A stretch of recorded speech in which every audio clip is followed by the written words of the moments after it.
We're here in Ferguson, Missouri at what's been called Ground Zero, the place where unarmed college-bound teen Michael Brown was shot to death. And as you can see from this memorial, this was a young man who was well loved. We'll be right back with some of the residents of this area and talk about justice for Michael Brown.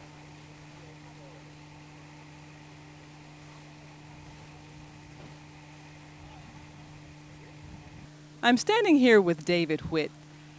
David, how do you feel about this situation today? Well, I feel right now that, that the light that's been shined, on the taking the negative and making it to a positive, I think that's been the real good thing, and that's the healing process that's going on right now in Canfield. People starting to learn how to love each other a little bit more, because we recognize, people at Ground Zero, we recognize some of the things that we have already done. We have unjusted our own people. We don't give anyone respect. Now when the police is constantly disrespecting us, now is at the proper plateau to put things into perspective. And we need to respect each other, and so that we can demand our respect from the people that's supposed to protect us. So in Canfield, we really been trying to, and we getting a lot of people behind us. We trying to educate people about their rights, man, so that the rights won't be violated. So you can't just talk about this one issue, and that's why I'm firm in believing that, that we need to stand down here at Ground Zero, because this is where it happened. And when change comes, they're going to be reflected with this tragedy so it don't happen again.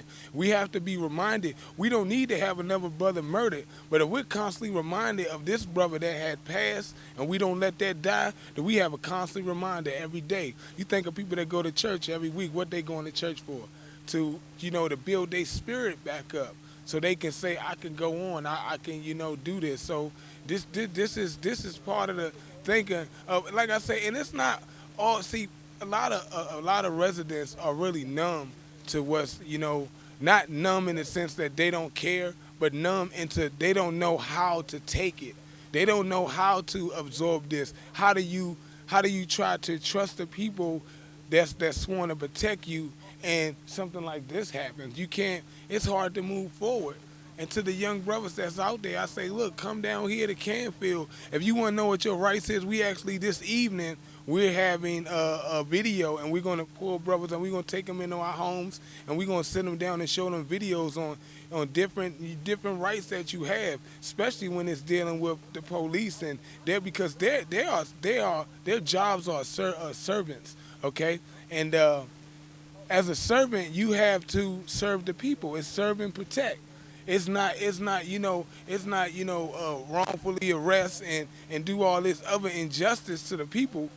So we trying to get people to stop acting off of impulse, okay? Yeah, people are angry, but we need to think about what we're going to do and not just go out angry, because that's what they want us to do. If you look, they ready for us to act like animals so they can throw us in a cage. So we need to be more proactive in pulling our young brothers up and be like, man, look, it's going to be okay. Look, there was a process that's going on. And inform them, don't just say, don't go out here throwing no bottles. Explain to him why he don't need to throw this bottle. You're taking that protester's right to protest when you stand there and you throw a bottle after the police say, don't throw this. Now you taking this brother's right to stand right there with his sign and doing what he's doing. So, like I said, make no mistake about it, we have been taking each other's rights all the time. Like, look, we have freedom of religion. You can believe what you want to in America. No American should be able to take that away from another American. So when it comes back to it, they will come back to Canfield, because this will restore, the balance that's needed. And the Constitution and this, the way it was written, the way it's supposed to be done, it protects us all. See? So, and that's about it. Well, thank you so much for being a strong agent for change. Hey, thank you. And we'll be right back with more from the residents here at Ground Zero. My name is Jimmy Matthews, Reverend Jimmy Matthews. What's the name of the church? My church is Riverview Boulevard Baptist Church. That's it. My name is Associate Minister June Glover, minister at Liberation Christian Church, Disciples of K. My name is Minister Jacqueline Tyler, and my church is Glory to Glory Christian Church, United Church of Christ. Address? Address is 1920 South 7th Street in Soulard, St. Louis, Missouri, 63104. Thank you.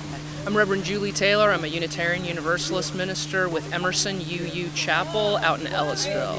Where's that at? Reverend Karen Anderson, the pastor of Ward Chapel AME Church, 11410 Old Hallsbury Road, Florissant, Missouri, 63034. And now I'm here with Reverend Jimmy Matthews, who's candidate for president of the Board of Aldermen of the City of St. Louis.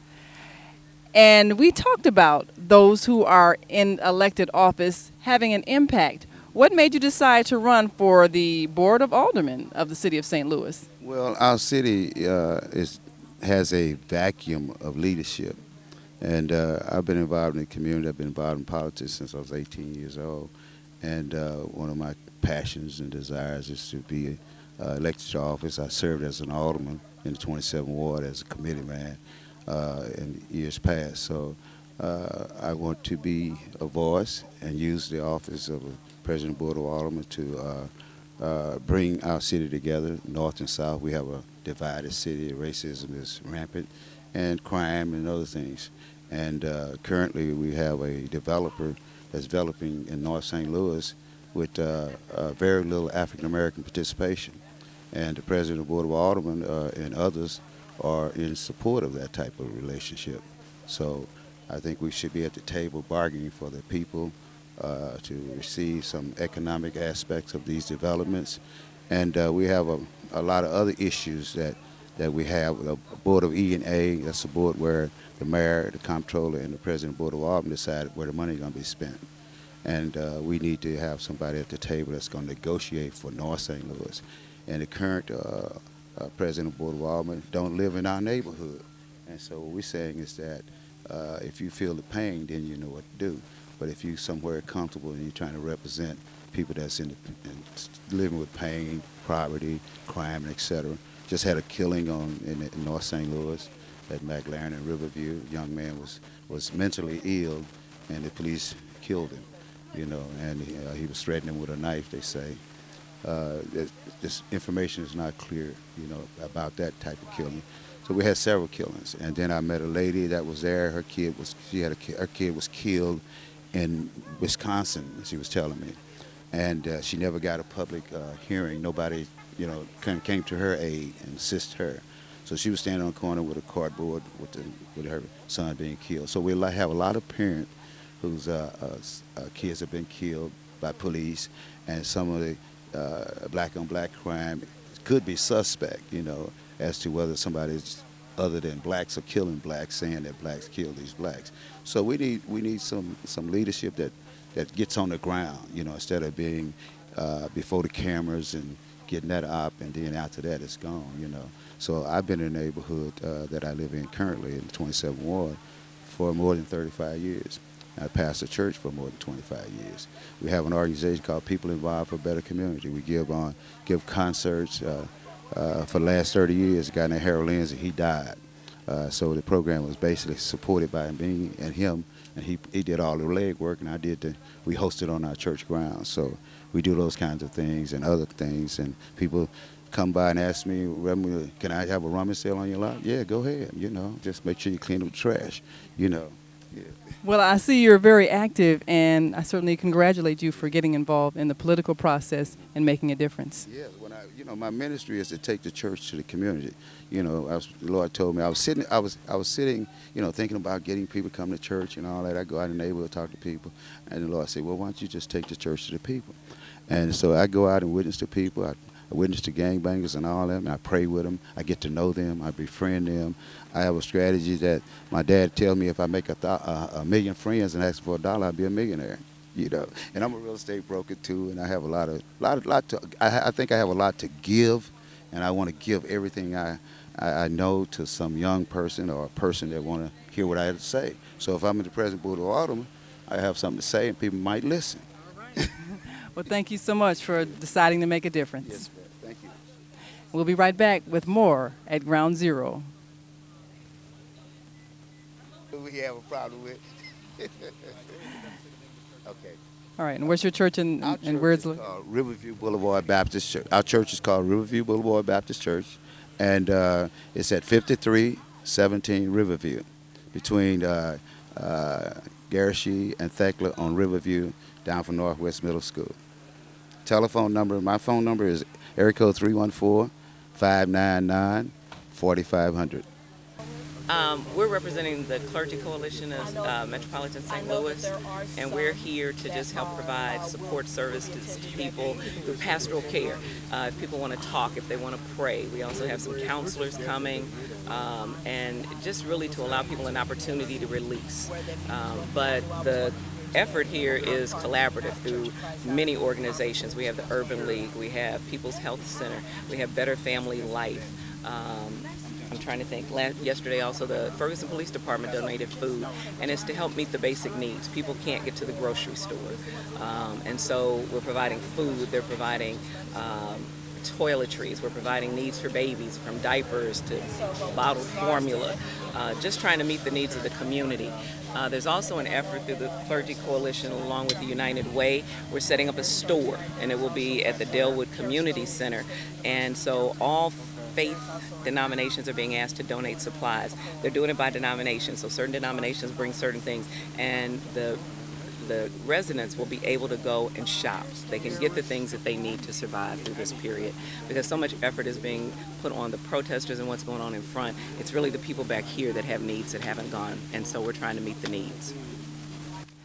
I'm here with State Representative Rochelle Walton Gray of the 75th District. Now, as a state representative, is there any legislation that can be proposed that could prevent this kind of tragedy in the future? Well, there's several that's been proposed, primarily one dealing with having cameras on the dashboards of all police cars, or at least a majority of the cars. And another we got from the Human Rights Commission, where they mentioned there are instances where you can use deadly force when someone is stopped, but normally you should only be able to do that if it's a felony that you think they've committed, and of course if that's being used, of course, against you as well. So there's some laws that we can propose, a legislation where you can't just use deadly force for a stop, just a stop. And so that's one of the other types of legislation that's being proposed. What do you think comes out, or what do you hope comes out of this effort of unity for the community? Oh, of course, we hope to have end the racial tension especially between the community and the police officers. We wanted to get a better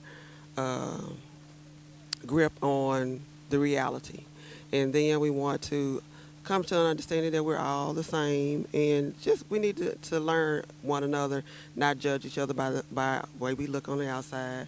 You know, the young people, they do dress differently, they do look differently, and it's adults as well. So if they would get to know the person from the inside, then they would know just because of the way they look on the outside, it doesn't mean a lot always. So we hope to work on that and getting them into schools, get more officers in the schools with some of the programs, such as DARE.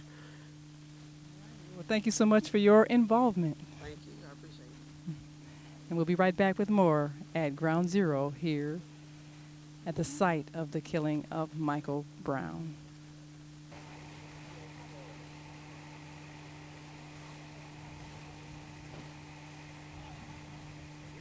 Everything that was boiling over, the murders, the senseless police brutality, I guess it just came to a halt and everybody just got tired of it all at one time. Every single body feels the same way, and it's not like somebody's coming up with this like a puppeteer Geppetto. It's all been manifested. Might be wrong for saying this, maybe wrong for saying this, but I see we've been waiting on something like this to go on. We've been waiting on something.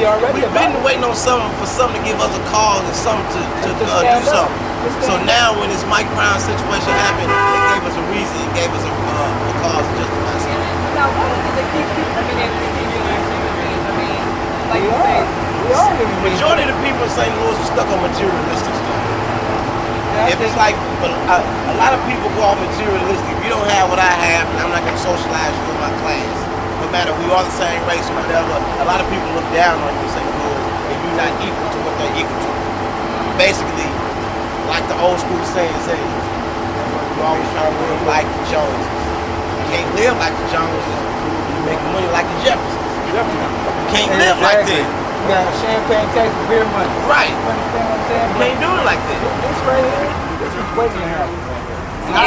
It's been waiting to happen for some years. You know? Now, tell me what happened with the He's a 25-year-old mentally challenged guy. He went into the store. They had claimed that he stole some cupcakes, and he came outside with a butter knife charging towards the police. But once again, they can't find the knife. And they said that they shot him good and dead. Yeah, but they said that he was yelling. He was yelling, "Shoot me, shoot me!" So the officers drawn their guns and they shot him. Both of them. Now, did anybody see? It was at the store. I came up after. Yeah, I came. and they It can't was broad find the daylight. knife now. All of a sudden, they can't find the knife. It's like the knife. What happened? Nothing ever actually happened. It's just that they dead. And y'all justified. And we can't come out here and get crazy now. Y'all just killing us dead back to back, like niggas in the street. So is it a hostility that's always been there? It's been there. St. Louis, the last state to abolish We is the heart. We is the heart of the map. We're the stomach of the belly. The Irish Catholic community, down Cedars, Bangalore, the whole, they run this whole city. I ain't even from here, and I did my investigation. I've been living here my whole 29 years of life. I was born and raised in it. Yeah, when stuff like that pop up, it's like, oh, you know, powers that be, you know what I mean, or doing whatever they feel like they can do, whatever. You know, so in the world like this because how many stories do you have for one murder in the middle of the street where everybody saw it? But you see How many times you gonna justify that? He just said that he didn't know the story. Y'all officers, y'all know. If we watch the news, y'all watch the news. You don't want to speak on it. But you know, there's a lot of whites out here that are standing with you and standing for justice. Because they're only doing their job. They're not for us. If this wouldn't have happened, they'll still be on that same racist bullshit. Not trying to be funny, but they would. I don't have a problem with Caucasians supporting our cause. No, I don't. But be here for us and not against us. Don't make this situation be the only reason why you're standing here with us. Because you know what? Black people been going through this. I don't know if we can put anybody else in our boat if you want to or whatever. Let me say this. White folks have always taught their children to hate. Always taught their children to hate. You agree with that, right? Now, either yes or no. You agree with that? I'm not saying all white people, but what I'm saying. I don't have statistics, but I know that those who have create the problem. So if we didn't teach it to the children, then it would grow up in the adults. See, when you plant a seed of hatred, today is the results of it. Today is the results of it. They taught their children to hate. We are teaching ours too late. And that's the problem. And when so if everybody stopped teaching their children to hate, then we could have a it's too late now. It's too late now. It's too late now. It's too late for the adults today, but what about the children who haven't been born yet? I mean, it's a start for them, but it's already millions who already have that hate inside of them. Let me say this. We have to wait 10 more years to wait to the next Do generation. you think the hate it can be done, it takes time. It takes time. They created this and they got to end. It was pow. A few seconds went past, it was pow. After that, pow, pow, pow, pow, pow, pow, pow. It was 4 more shots, back to back. I heard it all, and I ran right down the cut and came right over here and seen everybody out. He was still on the floor. He ain't had no white cloth on or nothing. They left that man the cop was still out there. uncovered. He just got in his car and shit off the dude. They talking about Darren Wilson. That ain't him. 5 hours. The whole neighborhood know who it is because we saw him. We see him every day. Who the fuck they keep talking about? We talking about the officer named Mike White. Because they had 2 officers. You hear the news, right? They keep talking about 2 officers in 2 different situations. One officer was looking for one guy up there with the white shirt, the red hat, and the black shorts. And then the other officer was looking for somebody who stole something from the convenience store. We was here that day. We heard the shots. We was in the streets out here, walking up and down West Florissant. For them to tell us that we don't know what's going on, for the news to keep coming back with all these stories, we already know. So get your facts straight and then come back to the community and act like why we tearing it up? Why we mad? It's because y'all lying. Y'all trying to get over.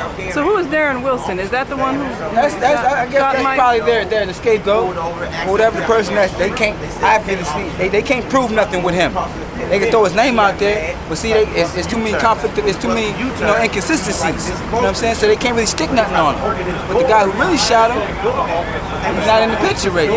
What happened? He was in the picture the first day, the second day, and the third day. All of a sudden, his name got misconstrued, and there's 2 officers. Oh, but what happened? We know everything that happened. So people who saw the officer, they know exactly who saw the officer get back into the truck and speed off. We know who the officer is. But he's not the one that's been charged. Has anybody been charged? With nothing yet. I mean, they say so ain't nobody. They not trying to charge nobody. That's why we mad. Because you can smoke me. You can kill my 10-year-old son, and it wouldn't matter because you ain't got enough on him. But let me shoot somebody. Probable cause is enough. You know what I'm saying? All you gotta do is hearsay.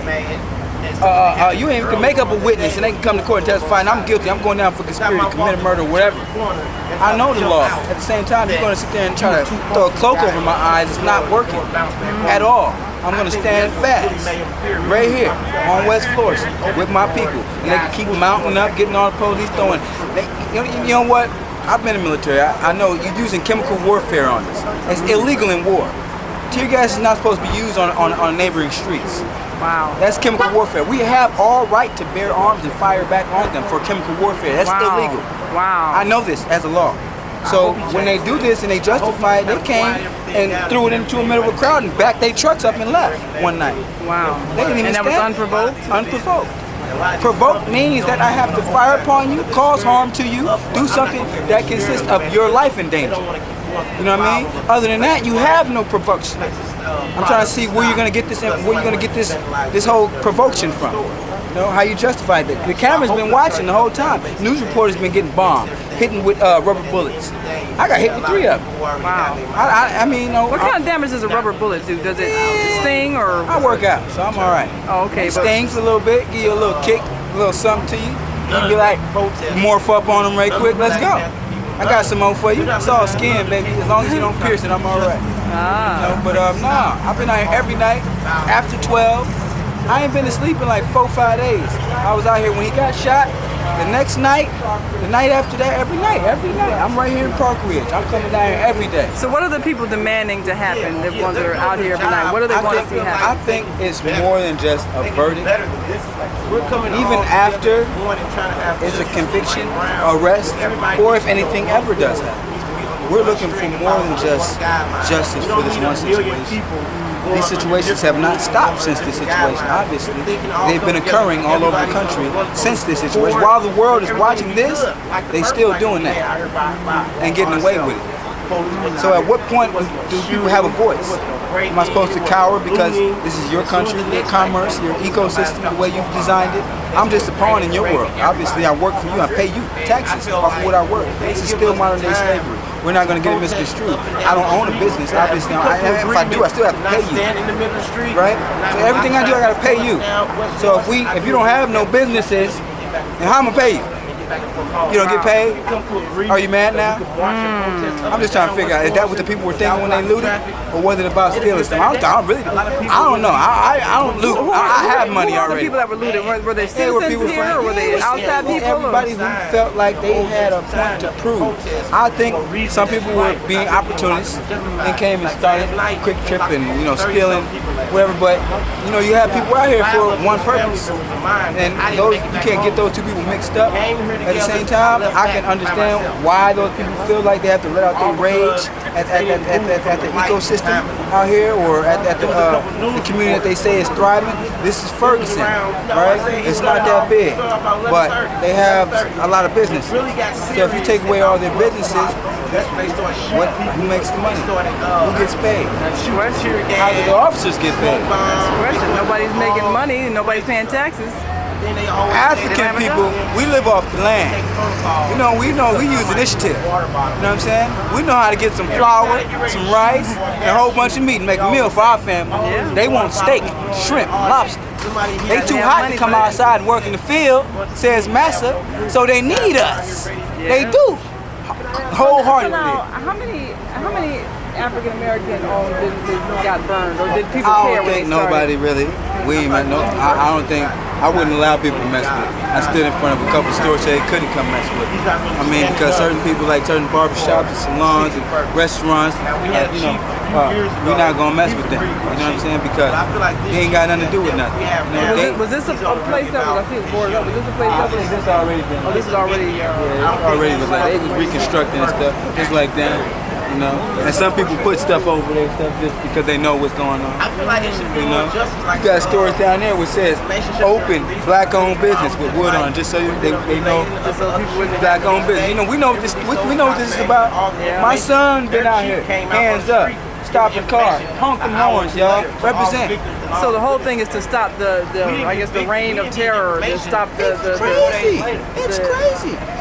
I'm trying to see how that boy ran down this street. I go down this street every day. I live right here. I'm in all these complexes. I know everybody over here. I'm trying to see how he left this store and walked. How you make it all the way to Canfield, right? And then the police come stop you way over here. You know what I'm saying?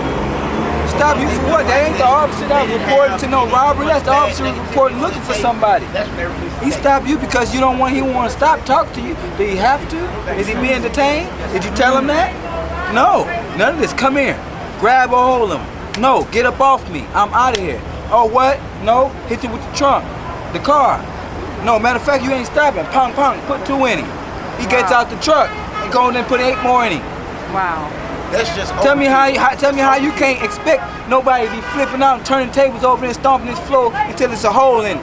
Man. Everybody feel like that. Ain't nobody. And I know I can relate The city of Ferguson is not gonna show justice until we get a verdict, and then maybe again after the verdict, we still may not see justice because at the end of the day, it was wrong. A pack of 99-cent Paccarellos and a man didn't even have a gun. That was just flat out wrong. I've owned plenty is there anything that the police can do to repair the it's really nothing they can do because they should have never held the tape for 4 or 5 days trying to cover their end. That's the only reason why they held the evidence tape is to protect their end. The chief even said it. We held the tape for 4 or 5 days to make sure that everything was okay. But just like with the shooting yesterday, the chief of city was down there letting everybody know information an hour after the shooting happened. Why did our chief of Ferguson have to wait 4 or 5 days to give us any type of information? And then you didn't release the footage of Michael Brown until the day you released the guy's name. That was bad. You weren't supposed to do that. That created a big uproar. That created a level of confusion. You should have been released made the it tape. sound like, oh, he really trying to do something funny, huh? Right, you trying to I cause looked a at the big tape and I don't confusion. know if it even shows if it's really him because That's what I'm saying. Didn't he have gym shoes on when he was shot? Yeah. The guy in the video had sandals. He had gym shoes on. You can't even really justify what who did he that have tape on? even bring. What kind of That tape pants he could have had been on? Photoshopped. And the tape. That tape could have been had short photoshopped. It pants. could have What been color? anything. What was they? Were they white or Khaki? Yeah. Khaki? He had some black basketball shorts on. Oh, see, two different people. He had some black basketball shorts on and he had some khakis on top of the black basketball shorts. And I understand that tape was when he actually left from the like store. April. That's what I heard. The tape was a video Right, tape from the April. tape was photoshopped. It's an old ass It's tape. an old video recording. It's an old video Listen, when recording. he was laying That's on how a the lot of people floor, go right online here, and Photoshop when his pictures hands was and down, put different faces. before they put That the white video was shit on him and all Photoshopped. that. Wow. If that video was taken from that day, I got police pictures should on have had my phone, released the whole within shit, 24 yeah. hours. But you guys waited 4 or 5 days to even get some release footage. And then when they let the release tape out, when they released the officer's name, it was a big uproar because first y'all gave 4 wrong officers' names. You want to hear something funnier? It's about to go throw a whole big stink in their parade. It's another girl with a tape.